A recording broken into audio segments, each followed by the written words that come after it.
हमारे दिल्ली स्टूडियो से पांच का पंच। और पांच का पंच में हम पहले पांच बड़ी खबरों पे जो बहस करते आपके सामने रखते हैं। ये वो बड़ी खबरें होती हैं जिनको सोशल मीडिया पे ट्रेंड किया जाता है, जो सबसे ज़्यादा पढ़ी जाती हैं, और जो खबरें पाँच के पंच में पहली पाँच होती हैं उन पाँच पे हम अपने नुमाइंदों से लेकर दूसरों के हालात वाक़ात पे उनकी अक्कासी जो है वो आपके सामने रखते हैं। तो पाँच के पंच की पाँच बड़ी खबरों की शुरुआत खबर नंबर 1 से, जो अभी तक सोशल मीडिया से लेकर गली नुक्कड़ पे बहस की जा रही है, और यह है बड़ा हादसा उत्तर प्रदेश के चंदौसी संभल के इलाके का। संभल के इलाके में बड़ा हादसा उस वक्त पेश आया जब यहाँ पे कोल्ड स्टोरेज की छत गिर गई।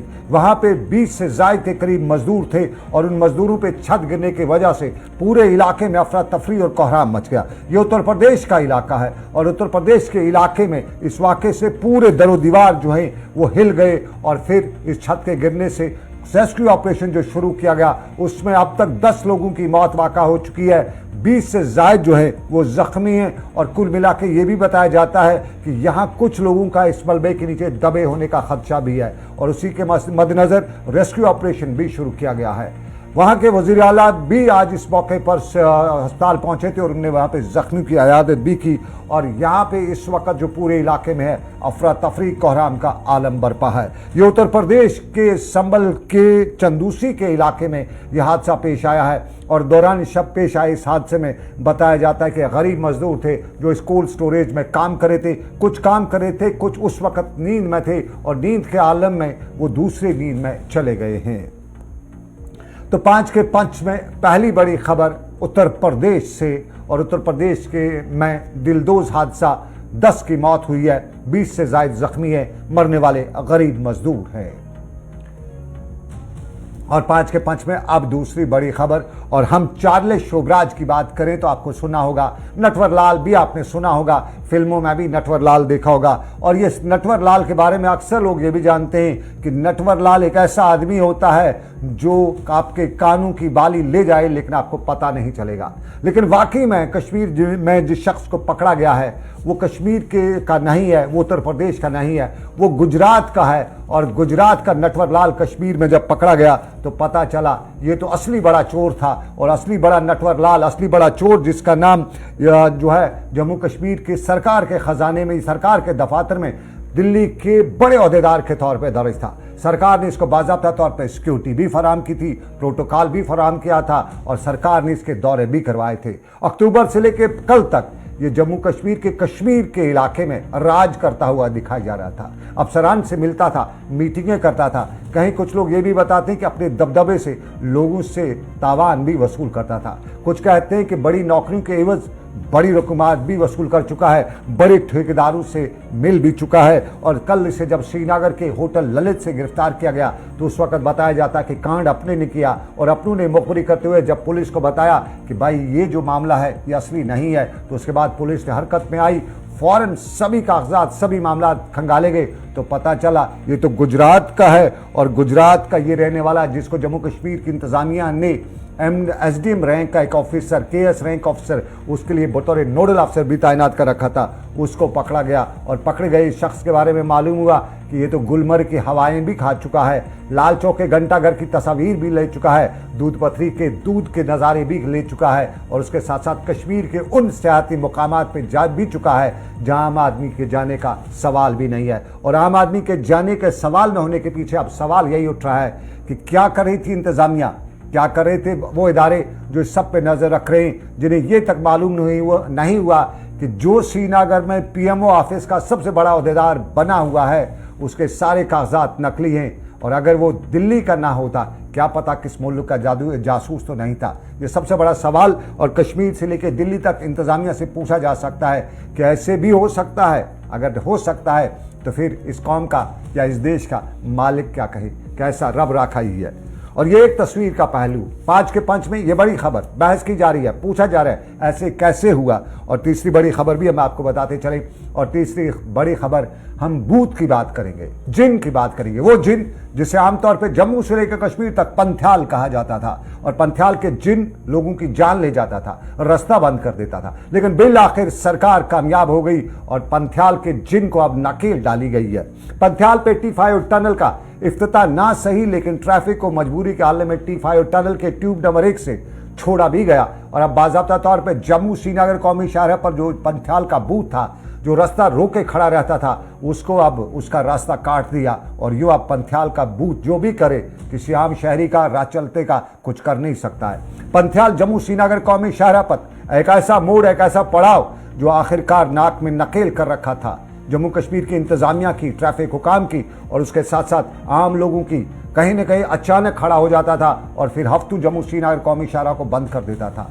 लेकिन जम्मू कश्मीर की इंतजामिया ने 2 साल की मुद्दत में इस पंथ्याल का जवाब दिया, और पंथ्याल के बूथ का जवाब देते हुए ऐसा टनल निकाला कि अब उसकी नानी भी आ जाए कुछ कर नहीं सकती है। इस बूथ का भी इलाज हो गया है, लेकिन अभी जम्मू श्रीनगर कौमी शाहराह पर कुछ और भी बूथ हैं, और इनमें से अगर देखा जाए तो शेर बेबी का भी अभी बूथ है, और पंथ्याल से आगे जाते हुए कुछ और पड़ाव भी हैं जिन्हें अभी और काटना पड़ेगा। जम्मू श्रीनगर कौमी शाहराह पर पंथ्याल के इस बूथ का इलाज हो ही गया है, लेकिन अभी और भी है, और इसी पंथ्याल के बूथ के हवाले से टनल नंबर 1 शुरू हो चुका है। लेकिन इस टनल नंबर 1 से गुजरते हुए ज़रा फिलहाल एहतियात कीजिएगा, क्योंकि टनल में आपको 2 तरफा तो जाना है, लेकिन उतनी स्पेस नहीं है। तो जो भी इस जम्मू श्रीनगर कौमी शाहराह पर सफ़र कर रहे हैं, तो टनल नंबर 1 से गुजरते हुए अपनी रफ्तार कम कीजिएगा, कंट्रोल में रखिएगा। जब टनल नंबर 2 भी शुरू हो जाएगी और उसके साथ साथ यहाँ बड़ा जो ब्रिज है वो भी मुकम्मल हो जाएगा, तो फिर आप अपनी रफ्तार से चलिएगा। फिलहाल रफ्तार थोड़ी धीमी रखिएगा।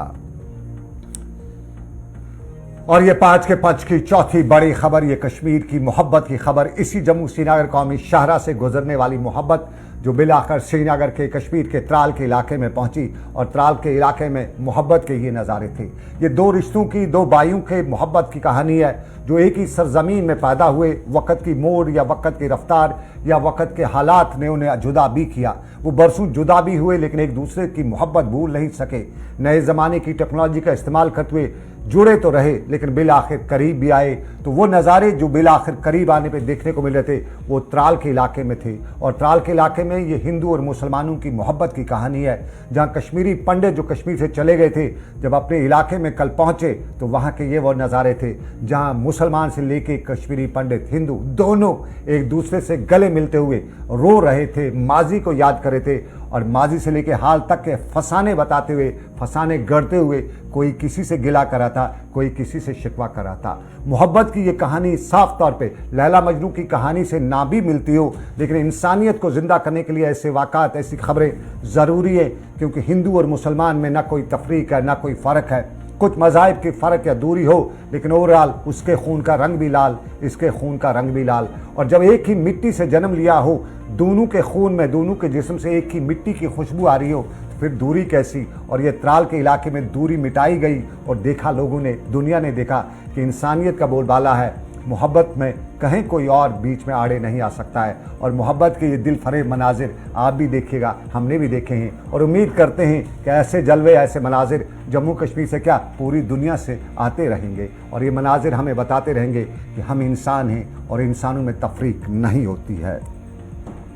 तो चलिए 5 के पंच में 5वीं बड़ी खबर बताएंगे। हम इंसानियत की बात जब की, तो इंसानियत पे कुछ लोग दब्बा भी लगा रहे हैं। जम्मू कश्मीर में 5 करोड़ के करीब की मंशियात बारामूला जिले में जब्त की गई हैं, बरामद की गई हैं पुलिस ने, और ये पुलिस ने बड़ी कार्रवाई किया, खुलासा पुलिस ने किया है। कुछ बड़े लोगों को गिरफ्तार किया है। आपके नुमाइंदे जो हैं, पब्लिक रिप्रेजेंटेटिव्स, जिनको आपने वोट दिया है, उनकी गिरफ्तारी भी हमले में लाई गई है, उनके कब्जे से भी मंशियात बरामद हुई हैं। लेकिन जम्मू कश्मीर की इंतजामिया, जम्मू कश्मीर की पुलिस इसके खिलाफ पूरी तरह से मोर्चा मार्का बनाए हुए है। और आज त्राल के अवंतीपुरा, पुलवामा के अवंतीपुरा में जम्मू कश्मीर पुलिस ने नशा मुखालिफ रैली भी निकाली, और इसमें जहां पुलिस के जवान थे, इसमें जम्मू कश्मीर पुलिस के जवानों के साथ साथ जम्मू कश्मीर के स्कूल के बच्चे भी थे। और पैगाम एक था, मैसेज एक था, कहना एक था, ये नशा हमारी आने वाली नस्लों को नहीं बल्कि इस नस्ल को भी बर्बाद कर सकता है। और फिर जब बर्बादी का कोई सामान लेके आया रहा है तो उसका मुकाबला करना है। तो नशे का मुकाबला करने के लिए सबको मुत्तहिद होना है। मंशियात मुखालिफ मुहिम ही नहीं बल्कि मंशियात मुखालिफ हिस्सा बनना है। और इसमें जो भी लोग नारकोटिक्स के साथ जुड़े हैं, जो भी ये मंशियात का धंधा करते हैं, उनके खिलाफ खुलेआम महाज खोलना है। अगर हो सके तो उन फैमिलीज़ का बायकॉट करना है, सरकार को हो सके तो उनकी प्रॉपर्टीज़ को ज़ब्त करना है, ताकि एक सख्त सबक मिले और इस मंशियात के धंधे में जो लोग मुलविस हैं उनको बताया जाए कि ये धंधा तो है लेकिन पर गंदा है, और इस गंदे धंधे की इजाज़त जम्मू कश्मीर क्या दुनिया का कोई भी शहरी दे नहीं सकता है। और पावंतीपोरा की पुलिस का आज भी यही पैगाम था कि ये पैगाम आम हो, मंशियात के खिलाफ हम सब खड़ा है। 5 के पंच में ये 5 बड़ी खबरें, लेकिन 5 के पंच में और भी मामलात हैं। हम दूसरे पड़ाव पे चलेंगे जहां कुछ अच्छे मामलात भी हैं, कुछ सरकार के खिलाफ भी हैं। अच्छे मामलात में बड़े दिनों बाद याद आई, वो दफ्तर गए और दफ्तर वापस गए तो बड़े दिनों बाद, यानी करीबन 200 दिनों बाद अब जाएंगे। और ये एसटी कैटेगरी के मुलाजमीन जो कश्मीरी पंडितों के साथ, कश्मीरी पंडित मुलाजमीन के साथ हड़ताल पे चले गए थे, कश्मीर के मामलात को लेकर हड़ताल पे चले गए थे और बता रहे थे कि हमारे कश्मीर में जो मामलात हैं या हालात हैं वो हमें ठीक नज़र नहीं आ रहे हैं, इसलिए हम नहीं जाएंगे। लेकिन बातचीत हुई, सरकार के साथ बातचीत होने के बाद, कई मामलात या कई पड़ाव पार होने के बाद बिल आखिर उन्होंने आज बाज़ाब्ता तौर पर बताया कि वो तैयार हैं अगले पड़ाव के लिए, और अगले पड़ाव में वो अब जाएंगे अपने दफातर में, बाज़ाब्ता तौर पे नौकरी करेंगे, हाजिरी करेंगे, नौकरी करेंगे, खिदमत करेंगे, और खिदमत करने के साथ साथ जो सरकार के मामलात हैं उस पर भी नज़र रखा जाएगा। तो क्या कुछ है इन मुलाजमीन की असल सूरत-ए-हाल, किस तरह ये माने, क्यों माने, क्या देखने को मिला, ये सब कुछ जानने के लिए हम सीधा जम्मू चलेंगे। हमारे सीनियर साथी विनोद कुमार जी हमें इस मामले पर विस्तार से, तफसील से जानकारी देंगे। क्या बता रहे हैं विनोद जी? हम सीधा उनके पास चलते हैं और समझते हैं कि क्या है असल सूरत-ए-हाल। विनोद जी बहुत बहुत स्वागत आपका। विनोद जी आपका बहुत बहुत धन्यवाद, बहुत बहुत स्वागत, शुक्रिया आपका। जरा बताइए हमारे दर्शकों को, विस्तार से बताइए, अब ये वापस जाएंगे, क्या किसी बातचीत के नतीजे में वापस जाएंगे या कोई और मामला है सरकार के साथ तय हुआ है? चलन देखिए, कहीं ना कहीं एक कमेटी कॉन्स्टिट्यूट की गई थी हेडेड बाय बीजेपी लीडर, और उस कमेटी ने इनको एश्योर किया था कि आपको, आपके लिए एक कॉम्प्रिहेंसिव, ये डिमांड सिर्फ ये कर रहे हैं कि हम कश्मीर में जाने के लिए तैयार हैं, काम करने के लिए तैयार हैं, सिर्फ एक कॉम्प्रिहेंसिव ट्रांसफर पॉलिसी फार्मुलेट कीजिए। और अब सरकार ने इनको एश्योर किया है और ये कहा है कि जल्द ही आपके लिए एक ट्रांसफर पॉलिसी बनाई जाएगी। उस आश्वासन के आधार पर इन्होंने ये फैसला लिया है कि अब ये वापस जाएंगे और कश्मीर में अपनी ड्यूटी को रिज्यूम करेंगे। आपको बताते चले कि ये कब आए थे यहाँ पर, तब आए थे जब सिलेक्टिव किलिंग शुरू हुई थी। सिलेक्टिव किलिंग के बाद वहां पर भय का माहौल कश्मीर में बना हुआ था। ये लोग वापस आ गए थे, और जब वापस आ गए और वहां पर जो इनके लैंडलॉर्ड है, मकान मालिक जिनके घरों में ये किराए पर रहते थे, अब उन्होंने भी मना कर दिया है कि वहां पर उनके लिए भी रिस्की हो सकता है कि जो भी है। अब देखना यह है कि सरकार इनके रहने की व्यवस्था क्या करती है, खाने पीने की व्यवस्था क्या करती है, और सबसे बड़ा जो पॉइंट है कि सिक्योरिटी पॉइंट ऑफ व्यू से किस तरह इनको सिक्योरिटी कवर दिया जाता है ताकि दोबारा सिलेक्टिव किलिंग ना हो सके। जी सर। विनोद जी, ये जो एसटी तबके के लोग हैं ये मुस्लिम समुदाय से ज़्यादातर ताल्लुक़ रखते हैं, तो ये अब जम्मू कश्मीर के अलग कुछ और हिस्सों से भी हैं। इनकी असल डिमांड क्या थी? क्या इनको लगता था अपना खतरा वहाँ पे, या ने कोई और समस्या, क्या ये मिलिटेंट थ्रेट था या कोई और समस्या थी? इनकी असल हकीकत क्या है? देखिए, हम इनसे लगातार राब्ते में रहते थे सर, और जब जब इनसे बातचीत होती थी तो इनका कहना था कि हमें 10-10, 12-12 साल हो गए वहां पर काम करते हुए, हमें किसी तरह की कोई दिक्कत नहीं है। लेकिन अब इतना लंबा समय होने के बावजूद जब सिलेक्टिव किलिंग शुरू हो गई तो उन्होंने ये डिमांड की कि एक कॉम्प्रिहेंसिव, यानी एक पुख्ता पॉलिसी फार्मुलेट की जाए जिसके तहत ये बताया जाए कि वो अपने होम डिस्ट्रिक्ट में कितने साल की नौकरी करने के बाद वो अपने होम डिस्ट्रिक्ट में वापस जा सकते हैं। ये सभी के सभी एससी कम्युनिटी से ताल्लुक रखते हैं, इसलिए बीजेपी एससी सेल के लोग भी, बाकी दीगर जो पॉलिटिकल पार्टीज है उनके एससी सेल्स के लोग भी इनके साथ लगातार राब्ते में थे, और उनके साथ डिपकॉम की भी लगातार बातचीत हो रही थी, जम्मू डिपकॉम की। और यही नहीं, उन्होंने एलजी से भी मुलाकात की थी। अब किसी एंड से इनको एश्योरेंस मिला है, क्योंकि सनम इनके बच्चे भी कश्मीर में ही स्कूलिंग करते थे। जब से ये यहाँ पर वापस आए हैं तब से इनके बच्चों की स्कूलिंग भी इफेक्ट कर रही है। अब देखिए क्या है कि कैसे इनको सिक्योरिटी फराहम कराई जाती है और बच्चों के स्कूलिंग का क्या होता है। ये एक नया पेच है, आने वाले दिनों में पता चल पाएगा जब ये अपनी ड्यूटी रिज्यूम करेंगे कि क्या निकल के आया था। विनोद जी एक बात जो है, क्या ये एससी से थे या एसटी से थे, ये थोड़ा सा हमारे दर्शकों को साफ हो जाता है। ये एसटी कैटेगरी के एम्प्लॉय हैं या एससी कैटेगरी के हैं, और क्या ये कल से ज्वाइन करेंगे अपनी ड्यूटीज को, या कल ये सिर्फ डेवकाम कश्मीर को रिपोर्ट करेंगे? देखिए इन्होंने ये एससी कम्युनिटी के एम्प्लॉइज हैं और इन्होंने अभी कहा है कि हमने अपनी इस हड़ताल को, जिसका उन्होंने सत्याग्रह नाम दिया है, फिलहाल उन्होंने डिफर किया है और ये कहा है कि वो जल्द ही अपनी ड्यूटी को रिज्यूम करेंगे। कल बड़ी बात यह है कि कल सैटरडे है, परसों संडे है और हो सकता है कि मंडे को ये जाकर के डिवकम जम्मू में या फिर डिवकम कश्मीर में जाकर के रिपोर्ट करेंगे, क्योंकि इनकी काफी सारी एम्प्लॉयज की सैलरी पिछले कई महीनों से बंद पड़ी हुई है। जब एम्प्लॉयज की सैलरी बंद हो जाती है तो स्वाभाविक सी बात है, आर्थिक संकट चूल्हे चौके पर आकर के सामने खड़ा हो जाता है। और अब इनको लगता है कि इसी तरह सैलरी बंद हुई तो कहीं ना कहीं इनके अर्थव्यवस्था पर, इनकी माली हालत पर और प्रहार होगा। तो इन्होंने मिलजुल करके कंसेंसस बनाया कि अब वो ड्यूटी को रिज्यूम करेंगे। मुझे लगता है कि जल्द ही वो ड्यूटी को रिज्यूम कर लेंगे। बहुत बहुत धन्यवाद, बहुत शुक्रिया विनोद जी। मेरे सीनियर साथी विनोद कुमार जम्मू से, एससी एम्प्लॉय, माफ कीजिएगा मेरे मुंह से शब्द निकला एससी एसटी, ये एससी हैं और एससी में मेरी नॉलेज के मुताबिक मुस्लिम समुदाय के नहीं हैं, ये मोस्टली हिंदू कम्युनिटी के मुलाजिम हैं। जम्मू कश्मीर में शायद एससी समुदाय मुस्लिम कम्युनिटी में शामिल नहीं होते हैं। तो ये एक पड़ाव जो अगले पड़ाव की तरफ, हमारे पड़ाव का, जहाँ पे मुलाजिम जो है वो कल जाएंगे। लेकिन एक और पड़ाव भी हम आपको दिखाते हैं, कुछ अच्छा दिखाते हैं। हम डल झील का किनारा आपको दिखाते हैं।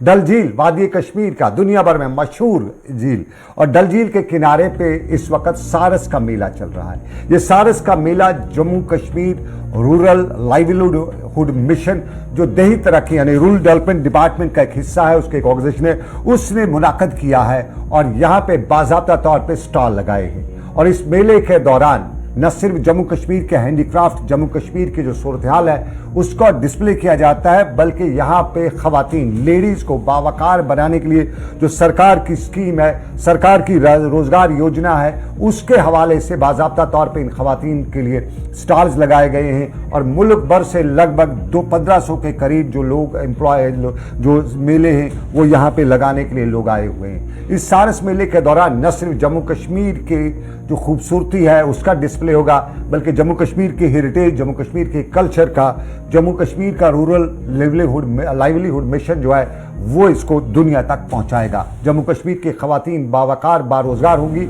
और उसके साथ साथ उन्हें एक मार्केट भी मिलेगा। मेरे साथी फैसल इस वक्त मौके पे मौजूद हैं और इस डिस्प्ले को, वो इस नुमाइश को देख भी रहे हैं।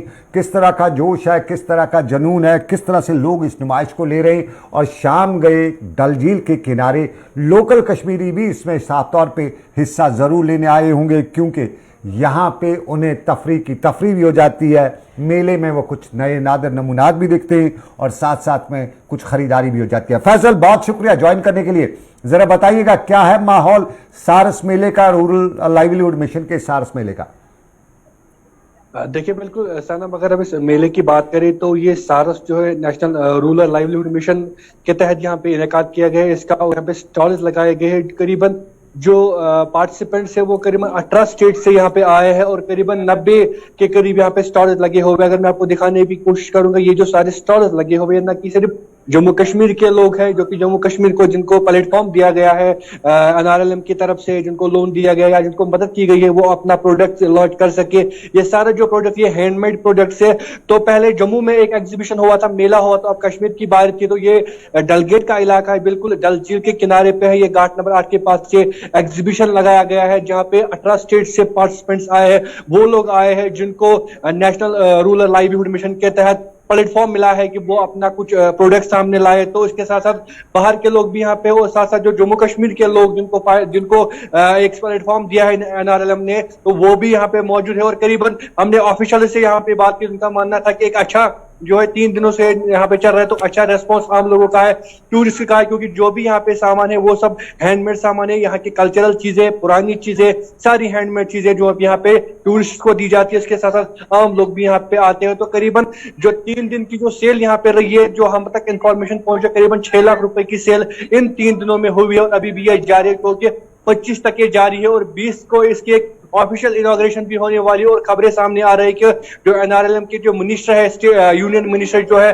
वो 20 तारीख को यहाँ आने वाले और वो खुद इसको इनॉग्रेट करेंगे और उसके बाद जो है काफी ज्यादा लोग उसके बाद भी यहाँ पे आएंगे। हालांकि इन 3 दिनों में भी काफी ज्यादा लोग यहाँ पे आए हैं, उन्होंने यहाँ पे खरीदारी की है। जो भी ये स्टॉल जिन्होंने लगाए, ये हरियाणा से, राजस्थान से, महाराष्ट्र से, वेस्ट बंगाल से यहाँ पे पार्टिसिपेंट्स आए हैं, वो अपना जो प्रोडक्ट यहाँ पे बेचते हैं। इसके साथ साथ जो कश्मीर के लोग हैं जो कि अपना प्रोजेक्ट बनाते हैं, जिनके अपने बिजनेस यूनिट से, वो भी यहाँ पे मौजूद है और वो भी अपना जो है साजो सामान यहाँ पे बेचते हैं। हर एक डिस्ट्रिक्ट से, जो कि जम्मू कश्मीर का डिस्ट्रिक्ट है, वहां से यहाँ पे पार्टिसिपेंट्स आए हैं, वो इस एग्जीबिशन में हिस्सा ले रहे हैं और अपना जो प्रोजेक्ट है, उस प्रोडक्ट है उसकी नुमाइश कर रहे हैं। इस बीच यहाँ पे कल्चरल एक्टिविटीज भी हो रही है, रिक्रिएशनल एक्टिविटीज भी हो रही है। इसके साथ साथ जो कश्मीर का फेमस मल्टी क्यूजाइन है वो भी यहाँ पे बनाया जा रहा है। कुछ हमारी बच्चा है जिनको प्लेटफॉर्म दिया गया है एनआरएलएम की तरफ से, वो यहाँ पे वो काम करके और लोगों को बेच रहा है। एक अच्छा खासा रेस्पॉन्स जो कि सरकारी औहदेदारों ने अभी अभी हमें बताया कि एक अच्छा रेस्पॉन्स जो है लोकल्स के, यहाँ के लोकल्स की तरफ से दिया जा रहा है। उसके साथ जो टूरिस्ट भी आ रहे हैं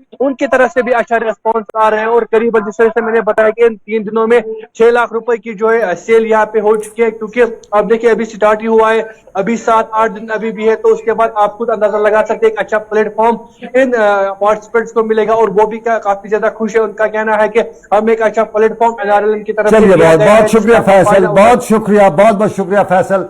6 लाख रुपए की आमदनी सेल हो चुकी है 3 दिनों में और अभी इसके इम्तिहान और भी हैं, अभी और आगे जाना है। जम्मू कश्मीर में 6 लाख के करीब खवातीन को बावकार बनाने में 1 साल में रिकॉर्ड भी हुआ है और ये है नेशनल रूरल लाइवलीहुड मिशन को ही जाता है, जिन्होंने इस तरह के प्लेटफॉर्म जो हैं जम्मू कश्मीर की खवातीन के लिए रखे हैं और इन खवातीन ने अपने आप को मनवाया भी है कि हम किसी से कम नहीं हैं। लेकिन सरकार भी अपने आप को मनवा रही है कहीं न कहीं, किसी न किसी तरीके से। अब सरकार मुलाजमीन से मनवा रही है और सरकार, जम्मू कश्मीर सरकार की तरफ से जराया यही बता रहे हैं कि सख्त इकदाम उठाए जा रहे हैं मुलाजमीन के खिलाफ।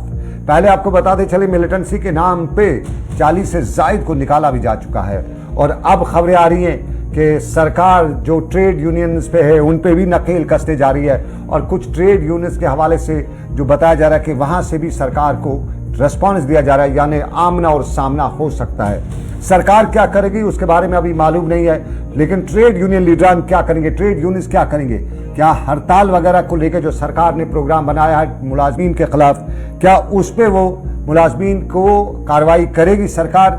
और सरकार अगर कार्रवाई करेगी तो क्या जवाब देगी? जिस तरह से खबरें आ रही कि जो मुलाजमीन उन्होंने भी सख्त इकदाम उठाने का फैसला किया है, क्या वाकई में ऐसा हो पाएगा? ये जानने के लिए हम सीधा श्रीनगर इस मुद्दे पे भी चलेंगे।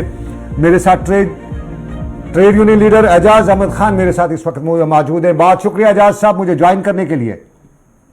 बहुत बहुत शुक्रिया सनम साहब। एजाज साहब, खबरें आ रही हैं कि सरकार सख्त मोर्चा अपना रही है और ट्रेड यूनियन लीडरान दूसरे मुलाजमीन जो हड़ताल वगैरह की बात करते हैं उनके खिलाफ सख्त इकदाम उठाने जा रही है।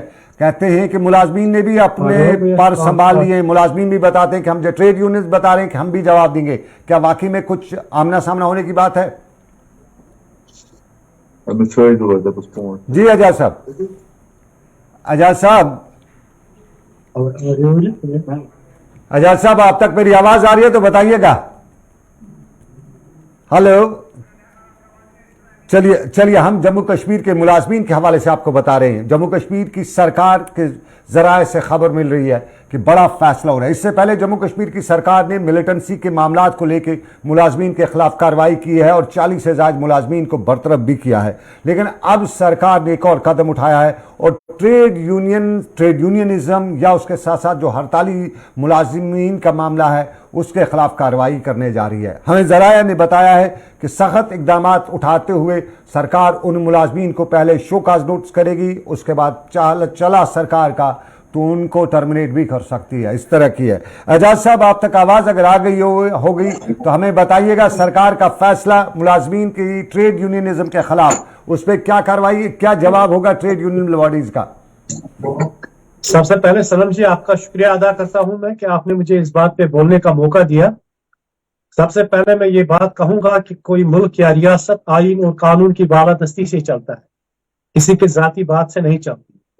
रहा सवाल जो हड़ताल के बारे में सरकार और हमारे जो वर्दी चीफ सेक्रेटरी साहब है उसने जो बात कही है वो ठीक बात है, लेकिन सोचने की बात यह है क्या वजह है कि मुलाजमीन हड़ताल के लिए मजबूर हो रहे हैं। हड़ताल मुलाजमीन के पास आखिरी ऑप्शन है। आज के दौर में आपने देखा होगा कि तकरीबन बहुत टाइम से मुलाजमीन वर्क कल्चर पे ज्यादा जोर दे रहे हैं। सरकार के हर ऑर्डर को, जो भी सरकार की तरफ से जो ऑर्डर्स निकलते हैं, मानान लागू करते हैं। लेकिन बात यह है कि मुलाजमीन के जो जायज मुलाजमात है या धीरे मसाइल है, सरकार उनको हल नहीं कर पा रही है। मुलाजमीन एजाज साहब, अक्सर मुलाजमीन कहते हैं हमारे जायज मुतालबात। ये कौन सर्टिफाई करता है कि मुतालबात जायज है या नाजायज? कोई पैरामीटर होता है जिसके जरिए कहा जा सकता है कि जायज मुतालबात जायज है या नाजायज है? देखिए जनाब सनम साहब, इस तरह मैं कहता हूं कि सरकारी ऑर्डर है कि हर 6 महीने के बाद हर डिपार्टमेंट में डीपीसी होनी चाहिए, ठीक, या हर डिपार्टमेंट में अपने जाती मसाइल है। मैं आपको अपने डिपार्टमेंट के मसाइल के बारे में बोलूंगा। आपको मालूम है कि 2005 में जलजला अर्थ आया, उसने नॉर्थ कश्मीर और जो दूसरे इलाके हैं उसको पूरा हिट किया। उस तबाहकुन जलजले से हमारे राशन डिपो पूरी तौर तबाह हुए। उसमें किसी मुलाजिम की कोई गलती नहीं है, आज तक वो केस इसी तरह पेंडिंग है। जो मुलाजिम, बहुत सारे मुलाजिम मर गए हैं, उनके मुराद सरकार के पास बंद है। या हमारे गुरेज में कुछ एवलांच आए हैं, उससे हमारे कुछ सेल्स सेंटर्स तबाह हुए, उसमें मुलाजिम का कोई कसूर उसमें गलती नहीं सरकार की, सरकार, अपने आपके एडमिनिस्ट्रेटिव अफसर्स की गलती है ना, मुलाजिम सरकार की कहां गलती है? वो तो आपके हाँ, देखिए रोजमर्रा हम अपने महकमे के हेड ऑफ डिपार्टमेंट के पास जाते हैं अपने जायज मसाइल को लेके, तो सेक्रेटरी जाते हैं, कमिश्नर साहब से मिलते हैं, लेकिन जिस इंटरेस्ट या जिस तेजी से मुलाजमी के मामला को सरकार को देखना चाहिए था, वो फुर्ती और तेजी नहीं दिखाई जा रही है। तो हड़ताल आप कब करते हैं ये मुझे बताइए, किस पॉइंट पे पहुंच के आप हड़ताल करते हैं? देखिए मैं आपको बताऊं, मुलाजिम किस पॉइंट पे पहुंच के हड़ताल करता है? मेरा सवाल यही है, किस पॉइंट पे पहुंचता है? देखिए, जब मुलाजिम को लगता है कि किसी भी तरह से मेरी सुनवाई, जायज मांगों को लेकर सुनवाई नहीं होती है, किसी शौक से मुलाजिम हड़ताल नहीं करता है। हमें भी पता है कि जब कोई महकमा या कोई मुलाजिम हड़ताल करता है कि उससे आम लोगों को तकलीफ पहुंचती है। हम नहीं चाहते, क्योंकि हम सरकारी खजाने से तनख्वाह इसलिए लेते हैं, हम लोगों के खिदमतगार विद पब्लिक रिप्रेजेंटेटिव, हम लोगों के खिदमतगार हैं, हमको तनख्वाह मिलती है लोगों की खिदमत। लेकिन आप हमारी जगह जब बैठेंगे आप देखेंगे कि मुलाजमीन के कितने मसाइल है, कितना जुल्म जबर है मुलाजमीन पे, जायज मसाइल हल नहीं होते, अफसरशाही उरूज पे है, जिस अफसर को जो लगता है वो करता है। लेकिन एक बात जरूरी है कि कभी भी मुलाजिम जानबूझ के हड़ताल पे नहीं जाता है। 5 महीने, 6 महीने, 1 साल हम अफसरों से मिलते रहते हैं। जब हमको लगता है, पहले हम सरकार मैं एजाज साहब, मैं कुछ सरकारी ओहदेदारों से बात कर रहा था, उनका कहना था कि अगर इनके मामला जो होते हैं उनका अफसर ने रोका है तो ये अफसर को कभी सामने क्यों नहीं लाके उसके खिलाफ हड़ताल करते हैं, उसकी तब सरकार उसके खिलाफ कार्रवाई करे। ये सीधा निकल जाते हैं सरकार हयाई अफसर के खिलाफ सीधा नाम लेके क्यों नहीं किया जाता है? नहीं, देखिए जनाब, मैं आपको एक बात बताऊं कि हमारे डिपार्टमेंट में, अपने डिपार्टमेंट की एक मिसाल आपको दूं, हमारे महकमे के हेड ऑफ डिपार्टमेंट ने अपने मातहत से कहा कि एक फाइल पेंडिंग है बहुत टाइम से। 10 बार अफसर ने बोला उसको वो फाइल छोड़ दीजिएगा, नहीं छोड़ते हैं। या तो अफसर और उसके आपस में बात है कि नहीं छोड़नी है, या तो ये है कि वो वायलेशन करते हैं कानून का। हमने कमिश्नर साहब की नोटिस में भी लाया, हर महकमे में मुलाजमीन अपने जायज मुतालबात कमिश्नर साहब या अपने हेड ऑफ डिपार्टमेंट के जरिए सरकार तक पहुंचाते हैं।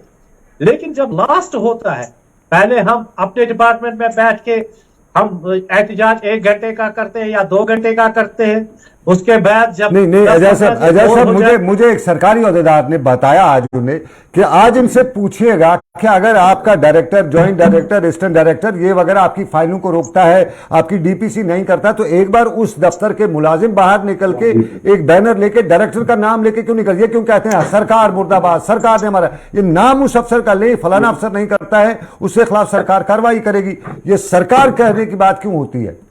नाम लेने से क्यों डरते हैं मुलाजिम? नहीं सनम जी, ऐसा नहीं है, क्योंकि मुलाजिम बजाय कि खुद सरकार का एक हिस्सा है जी। मुलाजिम भी जिस तरह हमारे वर्दी चीफ सेक्रेटरी साहब है, इसी तरह से मुलाजिम भी है, एक ही सीएसआर एक ही कानून के तहत काम करते हैं।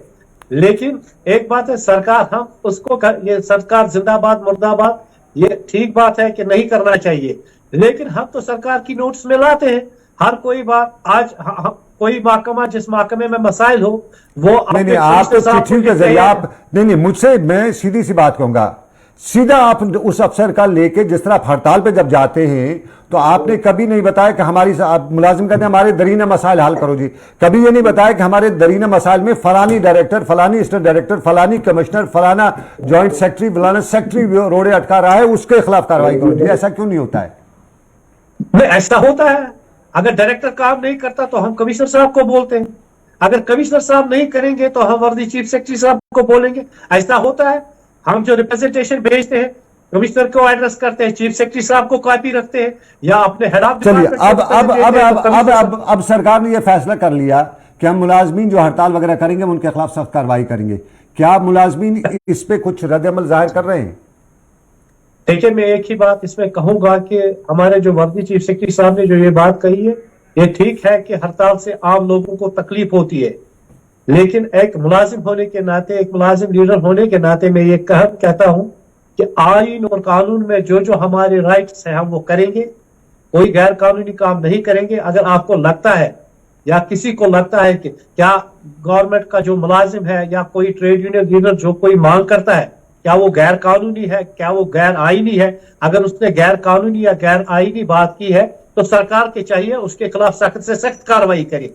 बाकी जो राइट्स आईन और कानून ने दिए हैं, मुल्क और रियासत आईन और कानून से चलते हैं, तो मुझे नहीं लगता है कि जब लास्ट हरबा मुलाजिम के पास सबसे आखिरी हथियार हड़ताल है, जब ये भी हमसे छीन लिया जाए, हमारा देश दुनिया की सबसे बड़ी डेमोक्रेसी है, हमारे देश में ऐसा नहीं होगा और मुझे उम्मीद है। बहुत शुक्रिया अजय साहब, बहुत बहुत शुक्रिया हमें ज्वाइन करने के लिए। डेमोक्रेटिक हक है एक मुलाजिम को हड़ताल करने का और इस हक से कोई किसी को छीन नहीं सकता है। ये हिंदुस्तान है और हिंदुस्तान में इस चीज़ की इजाज़त है। तो हिंदुस्तान में सारे जहां से अच्छा हिंदुस्तान हमारा इसलिए कहा जाता है कि इसमें सबसे पहले एक आदमी को, एक मुलाजिम को बुनियादी हकूक़ हैं, फंडामेंटल ड्यूटीज़ राइट्स हैं। तो उन्हीं फंडामेंटल राइट्स के तहत हड़ताल का हक मुलाजिम को है। तो इसलिए ये कहना कि हड़ताल जिसने की उसको टर्मिनेट किया जाएगा शायद शोभा नहीं देता है। तो चलिए, ये मुलाजिम की बात, लेकिन हमारे मुलाजमीन का एक और पहलू ना सही, लेकिन सरकार का एक पहलू हम जम्मू से आपको दिखाएंगे। कुछ तस्वीर जम्मू की हम तस्वीरें दिखाएंगे आपको, और इस ट्रैफिक निज़ाम में हमारा जम्मू का ट्रैफिक निज़ाम कितना सुस्त है, कितना दुरुस्त है, ये आप जम्मू जाके देखिएगा। जम्मू के पनामा चौक जाइएगा, आपको ट्रैफिक निज़ाम चलता फिरता नजर आएगा। आप रेलवे स्टेशन के नजदीक जाइएगा, आपको ट्रैफिक निज़ाम चलता फिरता नजर आएगा। आप बलविंदर चौक जाइए, देवकाम चौक के बिल्कुल पास, ऑफिस के पास, आपको ट्रैफिक निज़ाम चलता फिरता नजर आएगा। लेकिन सरकार ने करोड़ों रुपए, लाखों रुपए खर्च करके जो ट्रैफिक लाइट्स लगाई है वो चलती हुई नजर नहीं आएंगी। सरकार जम्मू से लेकर कश्मीर तक कहती है कि इंटेग्रल जो हमारा इंटेलिजेंट ट्रैफिक मैनेजमेंट है उसमें ट्रैफिक लाइट्स की बड़ा काम है, लेकिन जरा देखिएगा ये लाइट्स चल रही है नहीं। या तो मेरी आंखों के सामने अंधेरा है या लाइट्स चल नहीं रही है। तो ये सीधा सवाल है, खराबी कहाँ पे है?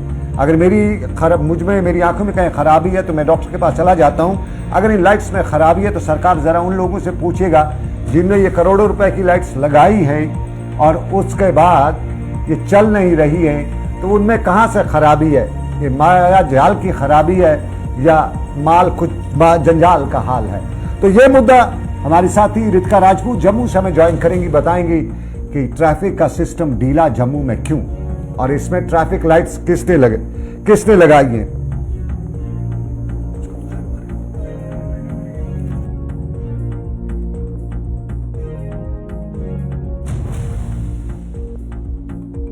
जम्मू की है और जम्मू के पनामा चौक से लेके रेलवे स्टेशन से लेके बलविंदर चौक, ये बड़े चौक हैं जिनमें आमतौर पे एक आम आदमी जाता है, जिनमें मैं गया, जिनमें दूसरा जाता है। ये वहाँ की तस्वीर है। गांव देहात का खुदा ही हाफिज है, या पिछले इलाकों का जहाँ आमतौर पे बड़े लोग नहीं जाते हैं, आमतौर पे मीडिया की पहुँच वहाँ पे नहीं होती है, वहाँ नहीं जाता है। तो वहाँ का क्या हाल होगा। तस्वीर में आपने शहर का देखा, वहाँ का हाल जंजाल ही हो सकता है, लेकिन ये जम्मू कश्मीर है और जम्मू कश्मीर के कोने कोनों से इस तरह की खबरें आया जाती हैं। सरकार इनकी तरफ भी ध्यान दे, पता करे कि कौन ये पता उड़ा के ले गया है। तो चलिए नाज़रीन, ये था आज का 5 का पंच। आज के 5 के पंच में मेरे साथ रही सपना वर्मा और विकास। जम्मू स्टूडियो से लेकर जम्मू से मेरे साथ रही रितिका राजपूत और श्रीनगर से मुझे कोऑर्डिनेट किया फिरदौस और मुदस्सिर खान ने। फिलहाल दिल्ली से मुझे दीजिए इजाज़त, मलागर और रेखा के साथ। रखिए अपना ख्याल। अल्लाह हाफिज़।